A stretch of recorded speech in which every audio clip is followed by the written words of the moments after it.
Okay everyone, thanks for tuning in again. These are the old batteries, these are the new batteries. I just replaced it. Once again, this is the Kwikset door lock that was not working. Everything you pressed, you would just get blinking red lights and nothing would work.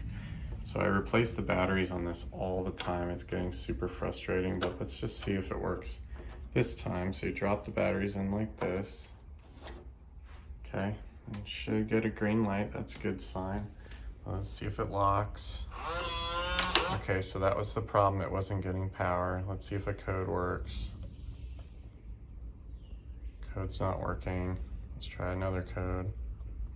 Code's not working, so you can fix that, but it's just annoying, guys. You have to do this like all the time. Just press it once, put in your code. We'll just make this simple. 1, 3, 5, 7. Enter. That's like the enter button. Now let's see if it works.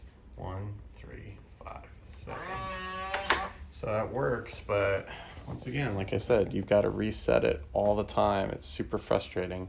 So I am upgrading, guys. I have the new Yale door lock. It was like $100. I've had another Yale on a different door basically, and I love it. So if you like these videos and you're sick of the Kwikset,